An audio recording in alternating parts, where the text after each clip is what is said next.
नमस्कार साथियों, मैं महाराज कुमार गुप्ता। आप सभी का अपना यूट्यूब चैनल दक्ष म्यूजिक क्लासेस में मित्रों स्वागत है। मित्रों, यदि बीपीएससी टीआरई 4.0 की तैयारी कर रहे हैं या फिर ए स्टेट 2025 जो मित्रों आने वाला 2025 में स्टेट फेज 3 उसका यदि मित्रों तैयारी कर रहे हैं, यह चैनल अति महत्वपूर्ण है। साथियों, बताते चलें कि इस चैनल पर प्रतिदिन रात्रि 8 बजे म्यूजिक के क्लास लिए जाते हैं, अतः क्लास को साथियों प्रतिदिन जरूर ज्वाइन करें। और ऑनलाइन कोर्स परचेज करने के लिए दिए हुए नंबर के माध्यम से मित्रों आप हमसे कांटेक्ट करें। साथियों, कोर्स आपको अवेलेबल करवा दिया जाएगा। मित्रों, आज का पहला प्रश्न हमारा है, ताल के अंग कितने होते हैं? फर्स्ट साथियों बताइए, ताल के अंग कितने होते हैं? ए में आपका 2 है, बी में 6 है, सी में 7 है, डी में आपका 5 है। मित्रों, फट से बताइए कि ताल के कितने अंग होते हैं या ताल के अंग कितने होते हैं। तो मित्रों, सभी प्रश्न आपके एग्जाम्स के लिए तैयार किए गए हैं। जैसे ही प्रश्नों को देखिए वैसे ही कमेंट्स में आंसर देना शुरू कर दिया कीजिए। तो ताल के जो मित्रों अंग हैं, इस प्रश्न का आंसर आपको हो जाएगा 6 अंग है। ताल के कितने अंग है? 6 अंग है। ऑप्शन नंबर बी हमारा क्या है? सही है। अगला प्रश्न साथियों, निश्चित काल से युक्त कलाओं को क्या कहा जाता है? फट से बताइए कि निश्चित काल से युक्त कलाओं को क्या कहा जाता है। ए में आपका मार्ग है, बी में यति है, सी में ठेका है, डी में आपका क्रिया है। मित्रों, फट से बताइए कि निश्चित काल से युक्त कलाओं को क्या कहा जाता है। तो 3 नंबर प्रश्न का आंसर हमारा हो जाएगा, निश्चित काल से युक्त कलाओं को मित्रों मार्ग कहा जाता है। ऑप्शन नंबर एप्पल हमारा सही है। नहीं।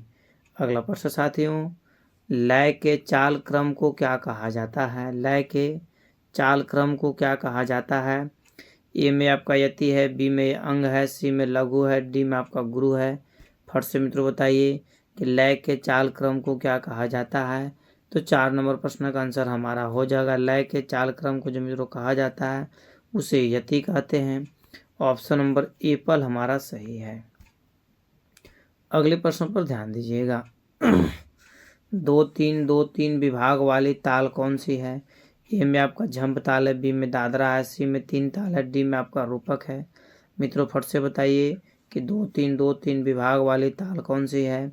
तो 5 नंबर प्रश्न का आंसर मित्रों कमेंट्स में जरूर बताइए कि 2-3-2-3 विभाग वाली ताल कौन सी है। तो 5 नंबर प्रश्न का आंसर हमारा हो जाएगा ऑप्शन नंबर एप्पल। एप्पल कहने का मतलब है कि झंप ताल नहीं। अगले प्रश्न मित्रों ध्यान दीजिएगा, चौताल में खाली कितनी बार आती है? फट से मित्रों बताइए कि चौताल में खाली कितनी बार आती है। ए में आपका 2 है, बी में 3 है, सी में 1 है, डी में आपका 4 है। मित्रों, फट से बताइए कि चौताल में खाली कितनी बार आती है। तो मित्रों बताते चलें कि चौताल में खाली जो है मित्रों आपको 1 बार आती है सिर्फ। ऑप्शन नंबर सी हमारा क्या है? सही है। नहीं। चौताल में खाली कितनी बार आती है? तो 1 बार नहीं। अगला प्रश्न साथियों, 16 मात्रा की ताल का नाम बताएं। मतलब इनमें से कौन सा ऐसी मात्रा है, इनमें से कौन सी ऐसी ताल है जिसमें तो 16 मात्रा होती है। साथियों, फट से बताइए कि इनमें से कौन सी ऐसी ताल है जिसमें 16 मात्रा होती है। तो मित्रों फटाफट बताइए कि इस प्रश्न का आंसर क्या होगा। ए में आपका मित्रों ऑप्शन है, क्लियर कीजिएगा, तिलवाड़ा, बी में दादरा, सी में धमार, डी में आपका झपताल है। साथियों, फट से बताइए 16 मात्रा की ताल का नाम बताएं। तो 7 नंबर प्रश्न का आंसर हमारा हो जाएगा 16 मात्रा की ताल जो है मित्रों इसमें से तिलवाड़ा ताल है। ऑप्शन नंबर एप्पल हमारा क्या है? सही है। अगला प्रश्न मित्रों कि कौन सा बोल बाएं हाथ से नहीं बजता है? फट से बताइए कि कौन सा बोल बाएं हाथ से नहीं बजता है। ए में आपका कत है, बी में ता है, सी में क है, डी में आपका ग है। फट से मित्रों बताइए कि कौन सा बोल बाएं हाथ से नहीं बजता है। तो 8 नंबर प्रश्न का आंसर हमारा हो जाएगा, ता जो है मित्रों बाएं हाथ से नहीं बजता है। ठीक है। अगला प्रश्न हमारा है कि एक ताल में कितनी मात्राएं होती है? फट से मित्रों बताइए, एक ताल में कितनी मात्राएं होती है। ए में आपका 10 है, बी में 11 है, सी में 12 है और डी में आपका 14 है। फट से मित्रों बताइए एक ताल में कितनी मात्राएं होती है। तो 9 नंबर प्रश्न का जो आंसर हमारा हो जाएगा, एक ताल में जो मित्रों मात्रा होती है आपको 12 मात्रा होती है। ऑप्शन नंबर सी हमारा सही है। अगले प्रश्न पर मित्रों ध्यान दीजिएगा कि आड़ा चरताल में कितनी बार खाली आती है। फिर से बताइए कि आड़ा चरताल में कितनी बार खाली आती है। ए में आपका 3 है, बी में 2 है, सी में 4 है, डी में आपका 5 है। मित्रों फिर से बताइए कि आड़ा चरताल में कितनी बार खाली आती है। तो 10 नंबर प्रश्न का आंसर जो मित्रों हमारा हो जाएगा, आड़ा चरताल में मित्रों जो खाली आती है वह 3 बार आती है। ऑप्शन नंबर एप्पल हमारा सही है। अगले प्रश्न पर मित्रों ध्यान दीजिएगा। अगला प्रश्न हमारा है, सम निकलने के बाद जब गीत प्रारंभ हो तो उसे क्या कहते हैं। सम निकलने के बाद जब गीत प्रारंभ हो तो उसे क्या कहते हैं। ए में आपका विषम गृह है, बी में अनागत गृह है, सी में अतीत गृह है, डी में आपका समगृह है। मित्रों फिर से बताइए कि सम निकलने के बाद जब गीत प्रारंभ हो तो उसे क्या कहते हैं। तो 11 नंबर प्रश्न का आंसर हमारा हो जाएगा, उसे मित्रों विषम गृह कहते हैं। ऑप्शन नंबर एप्पल हमारा सही है। अगला प्रश्न साथियों क्लियर कीजिएगा कि यदि यति द्रुत लय से आरंभ होकर क्रमशः मध्य फिर विलंबित लय में होती है तो उसे क्या कहते हैं। ए में आपका पिपलिका यति है, बी में आपको गोपुछा यति है, सी में आपको स्वागयता यति है और डी में आपका मित्रों मृद गायती है। मित्रों फट से बताइए कि 12 नंबर प्रश्न का आंसर क्या होगा। मित्रों 12 नंबर प्रश्न का जो आंसर हमारा हो जाएगा, ऑप्शन नंबर बी गोपुछा यति नहीं। इस प्रकार साथियों अगले प्रश्न पर ध्यान दीजिएगा। अगला प्रश्न हमारा है कि इस ताल में पहली मात्रा पर खाली होती है। फट से मित्रों बताइए कि इस ताल में पहली मात्रा पर खाली होती है। ए में आपका रूपक ताल है, बी में तिवरा ताल है, सी में दादरा ताल है, डी में आपका तिलवाड़ा ताल है। फट से साथियों बताइए कि किस ताल में पहली मात्रा पर खाली होती है। तो 13 नंबर प्रश्न का आंसर हमारा हो जाएगा मित्रों रूपक ताल पर जो है साथियों, रूपक ताल पर जो है पहली मात्रा पर खाली होती है। ऑप्शन नंबर एप्पल हमारा सही है। ठीक है। इस प्रकार अगले प्रश्न पर ध्यान दीजिएगा कि पश्तो ताल में गाई जाने वाली शैली का नाम क्या है। पश्तो ताल में गाई जाने वाले शैली का नाम क्या है। ए में आपका ध्रुपद है, बी में धमार है, सी में ख्याल है, डी में आपका टप्पा है। साथियों फट से बताइए कि 14 नंबर प्रश्न का आंसर क्या होगा कि पश्तो ताल में गाई जाने वाले शैली का नाम क्या है। साथियों बताते चलें कि पश्तो ताल में गाई जाने वाली शैली का नाम आपका टप्पा है। ऑप्शन नंबर डी हमारा क्या है, सही है नहीं। इस प्रकार साथियों अगले प्रश्न पर ध्यान दीजिएगा। पटाक्षर शब्द किस वाद्य से संबंधित है। फट से बताइए कि पटाक्षर शब्द किस वाद्य से संबंधित है। ए में आपका पखावज है, बी में ढोलक है, सी में गिटार है, सी में आपका सितार है। साथियों फट से बताइए कि पटाक्षर शब्द किस वाद्य से संबंधित है। तो 15 नंबर प्रश्न का आंसर मित्रों हमारा हो जाएगा, पटाक्षर शब्द मित्रों पखावज से संबंधित है। ऑप्शन नंबर एप्पल हमारा सही है। अगला प्रश्न साथियों, शिखर ताल की एक आवर्तन की लयकारी कितनी मात्रा में आएगी। फट से बताइए शिखर ताल की एक आवर्तन की लयकारी कितनी मात्रा में आएगी। ए में आपका 3/5 है, बी में 4/5 है, सी में 1/5 है, डी में 6/7 है। साथियों बताइए कि शिखर ताल की एक आवर्तन की लयकारी कितनी मात्रा में आएगी। तो 16 नंबर प्रश्न का आंसर हमारा हो जाएगा 3/5। ठीक है, 3/5 मतलब एप्पल आंसर हमारा मित्रों सही है। अगला प्रश्न हमारा है कि प्रदोस्त ताल की एक आवर्तन में बियाड़ की लयकारी कितनी मात्रा बाद प्रारंभ होगी। फट से मित्रों बताइए कि प्रदोस्त ताल की एक आवर्तन में बियाड़ की लयकारी कितनी मात्रा बाद प्रारंभ होगी। ए में आपका 3 है, बी में 4 है, सी में 6 है, डी में आपका 5 है। साथियों फट से बताइए कि 17 नंबर प्रश्न का आंसर क्या होगा। मित्रों बताते चले कि 17 नंबर प्रश्न का आंसर जो हमारा हो जाएगा, ऑप्शन नंबर सी मतलब 6। ठीक है। इस प्रकार साथियों अगले प्रश्न पर ध्यान दीजिएगा। तबले का जन्म कहाँ हुआ? दिल्ली, बनारस, लखनऊ और कोलकाता। इस प्रश्न का आंसर मित्रों कमेंट्स में हम जरूर बताइए, क्योंकि तबले का जन्म मित्रों कहाँ हुआ। तो बताते चले साथियों कि तबले का जो जन्म हुआ है अमीर खुसरो साहब किए थे और दिल्ली में। ठीक है। एप्पल आंसर हमारा क्या है? सही है। अगला प्रश्न हमारा है कि फर्रुखाबाद घराना किसके लिए प्रसिद्ध है? ए में आपका टुकड़ा है, बी में कायदा है, सी में गत है, डी में आपका पेशकार है। फट से मित्रों बताइए कि फर्रुखाबाद घराना किसके लिए प्रसिद्ध है। तो 19 नंबर प्रश्न का आंसर मित्रों आप कमेंट्स में ज़रूर बताइए। और यदि साथियों आप हमारे चैनल पर पहली बार विजिट कर रहे हैं, आप हमारे चैनल को ज़रूर सब्सक्राइब करें और अधिक से अधिक मित्रों इस स्टडी ग्रुप में शेयर करें। फर्रुखाबाद घराना किसके लिए प्रसिद्ध है? तो 19 नंबर प्रश्न का आंसर हो जाएगा कायदा के लिए। ऑप्शन नंबर बी हमारा मित्रों क्या है? सही है। अगला प्रश्न हमारा है कि प्रस्तार का प्रयोग किसमें होता है? प्रस्तार का प्रयोग किसमें होता है? ए में आपका कायदे है, बी में गत है, सी में टुकड़ा है, डी में आपका ठेका है। साथियों फट से बताइए कि प्रस्तार का प्रयोग किसमें होता है। तो 20 नंबर प्रश्न का आंसर हमारा हो जाएगा प्रस्तार का जो मित्रों प्रयोग होता है। 20 नंबर प्रश्न का आंसर हमारा हो जाएगा कायदे, मतलब ऑप्शन नंबर एप्पल हमारा क्या है? सही है। अगला प्रश्न साथियों, संसगर्जा जाति के कितने प्रकार होते हैं? फट से मित्रों बताइए संसगर्जा जाति के कितने प्रकार होते हैं। ए में आपका 10 है, बी में 11 है, सी में 12 है और डी में आपका 14 है।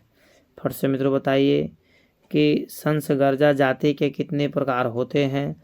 तो 21 नंबर प्रश्न का आंसर हमारा हो जाएगा संसगर्जा जाति के कुल जो प्रकारों की संख्या है मित्रों आपको 11 है। ऑप्शन नंबर बी हमारा क्या है? सही है। ठीक है। इस प्रकार अगले प्रश्न पर मित्रों ध्यान दीजिएगा। रौ शब्द का संबंध किससे है? रौ शब्द का संबंध किससे है? ए में आपका पेशकार है, बी में गत है, सी में रेला है, डी में आपका चक्रदार परण है। मित्रों फट से बताइए रौ शब्द का संबंध किससे है।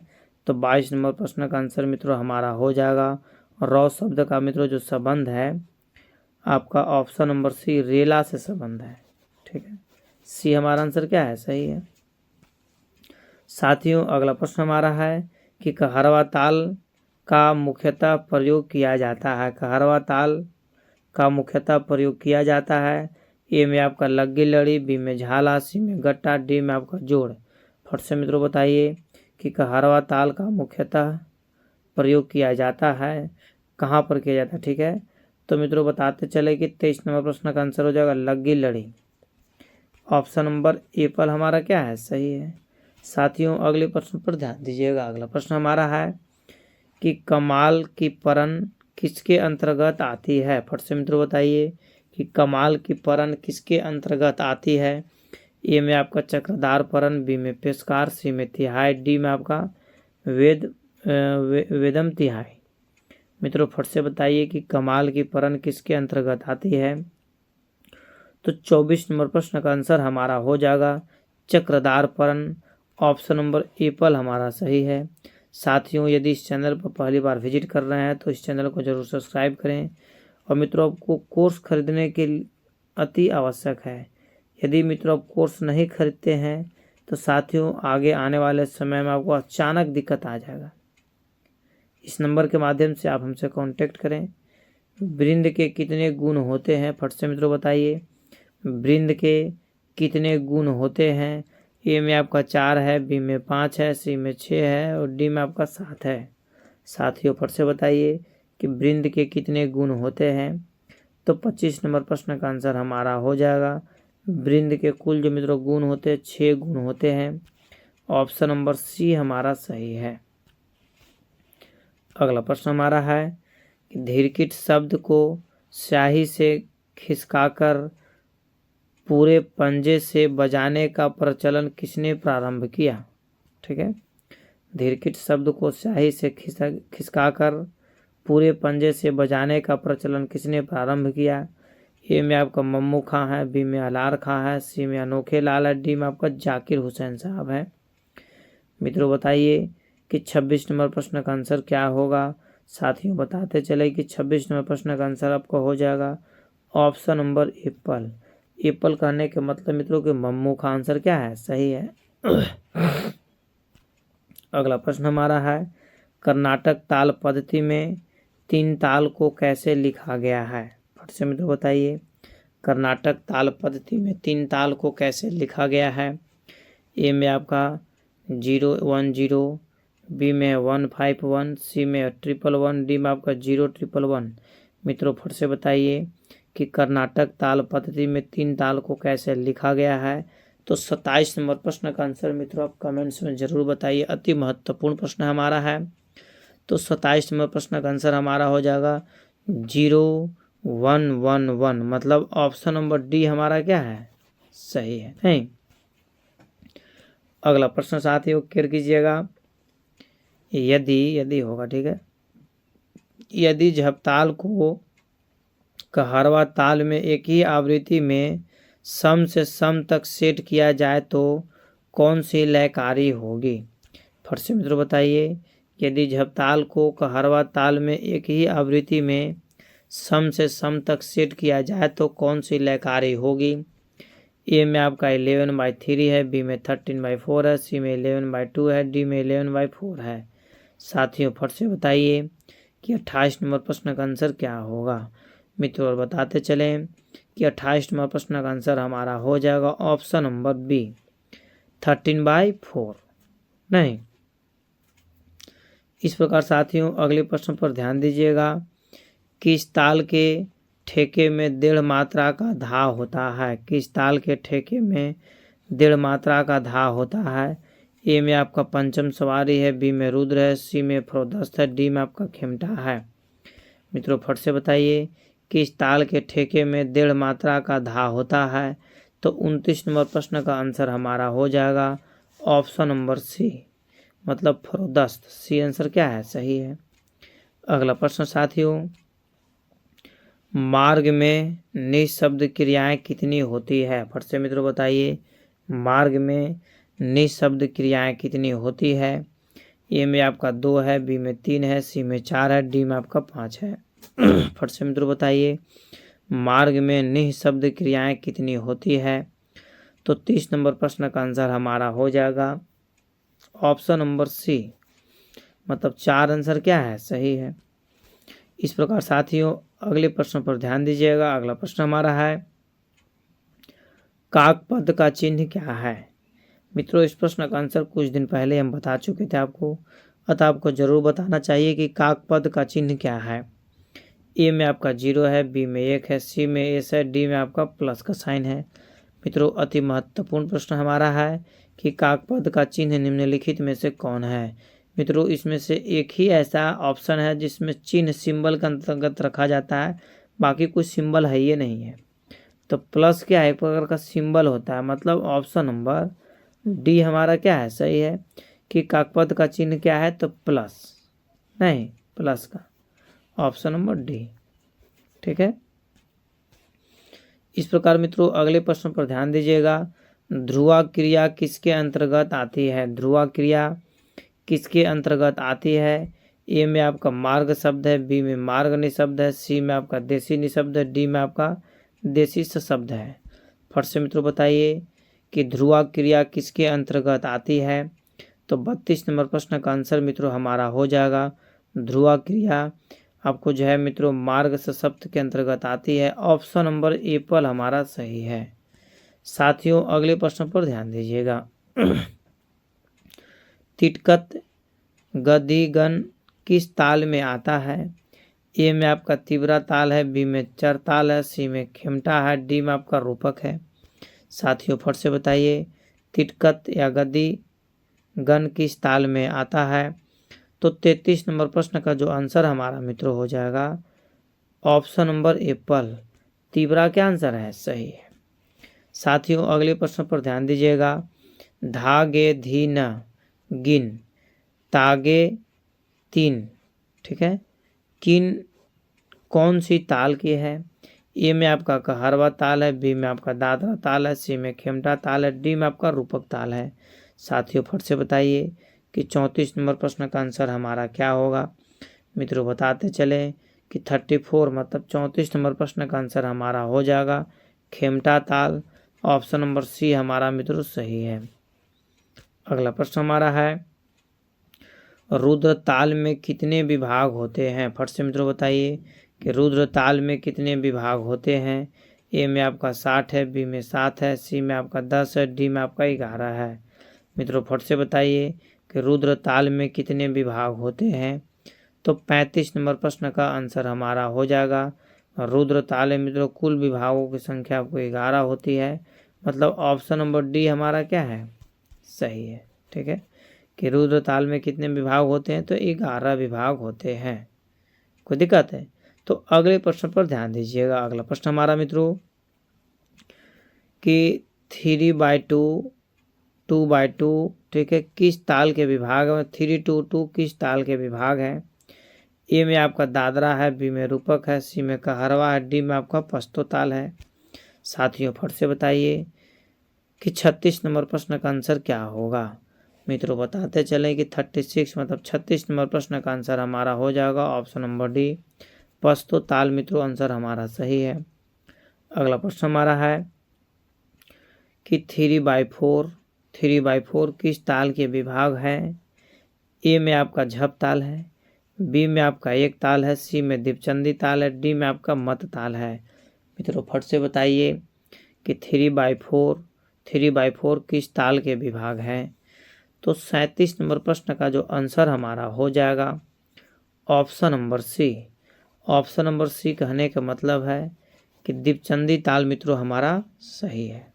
नहीं, अगले प्रश्न पर मित्रों ध्यान दीजिएगा। लुप्त कितनी मात्राओं को दर्शाता है। फट से मित्रों बताइए कि लुप्त जो है से कितनी मात्राओं को दर्शाता है। ए में आपका 2 है, बी में 4 है, सी में आपका 6 है, डी में आपका 12 है। साथियों फट से बताइए कि लुप्त कितनी मात्राओं को दर्शाता है। तो 38 नंबर प्रश्न का आंसर हमारा हो जाएगा मित्रों लुप्त जो है मित्रों 12 मात्राओं को दर्शाता है। ऑप्शन नंबर डी हमारा क्या है 100% सत्य है। नहीं साथियों एक चीज़ याद रखिएगा कि यदि आप अपने जीवन में सफलता पाना चाहते हैं तो किसी भी काम को लगातार कीजिए, रेगुलर कीजिए। जब तक लगातार स्टडी नहीं किया जाए तब तक सफलता पाना बहुत मुश्किल है। ठीक है, तो आप लगातार जैसे क्लास को ज्वाइन कीजिए। और अगले प्रश्न पर ध्यान दीजिए। अगला प्रश्न हमारा है कि दीपचंदी ताल में खाली किस मात्रा पर होती है। फट से मित्रों बताइए कि दीपचंदी ताल में खाली किस मात्रा पर होती है। ए में आपका 4 है, बी में 8 है, सी में 12 है, डी में आपका 10 है। साथियों फट से बताइए कि दीपचंदी ताल में खाली किस मात्रा पर होती है। तो 39 नंबर प्रश्न का आंसर हमारा हो जाएगा दीपचंदी ताल में खाली किस मात्रा पर होती है। तो मित्रों बताते चलें कि दीपचंदी ताल में खाली जो है मित्रों आपका 39 नंबर प्रश्न का आंसर हो जाएगा 8वीं मात्रा पर होती है। ऑप्शन नंबर बी हमारा साथियों क्या है सही है। नहीं, इस प्रकार साथियों अगले प्रश्न पर ध्यान दीजिएगा। सुल ताल में कितने विभाग होते हैं। फट से मित्रों बताइए कि सुल ताल में कितने विभाग होते हैं। ए में आपका 6 है, बी में 5 है, सी में 4 है, डी में आपका 7 है। साथियों फट से बताइए कि सुल ताल में कितने विभाग होते हैं। तो 40 नंबर प्रश्न का आंसर हमारा हो जाएगा सुल ताल में मित्रों कुल विभागों की संख्या जो होती है आपको 5 होती है। ऑप्शन नंबर बी हमारा क्या है सही है। अगला प्रश्न साथियों धी धी धागे तिरकिट ती ती तक किस ताल के बोल हैं।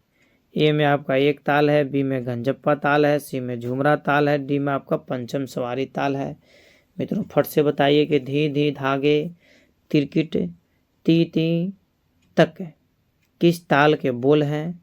तो मित्रों फट से इस प्रश्न का आंसर कमेंट्स में ज़रूर दीजिए, क्योंकि मित्रों यह आज का अंतिम प्रश्न है और अंत भला तो सब भला। तो मित्रों ऑप्शन आपको चारों को चारों आपको अवेलेबल है। मित्रों बताते चलें कि 41 नंबर प्रश्न का आंसर जो हो जाए मित्रों यह झुमरा ताल है। क्या है झुमरा ताल है जब गायक जब इस ताल का प्रयोग करते थे ऑटोमेटिक मुड़ी घुमाने लगते हैं, इसलिए इसको क्या नाम रख दिया गया, झुमरा ताल। नहीं, झूम बराबर झूम शराबी। तो मित्रों आज का क्लास यहीं पर समाप्त किया गया। मित्रों यदि आप हमारे चैनल पर पहली बार विजिट कर रहे हैं तो हमारे चैनल को सब्सक्राइब करें, लाइक करें, शेयर करें, कमेंट्स करें।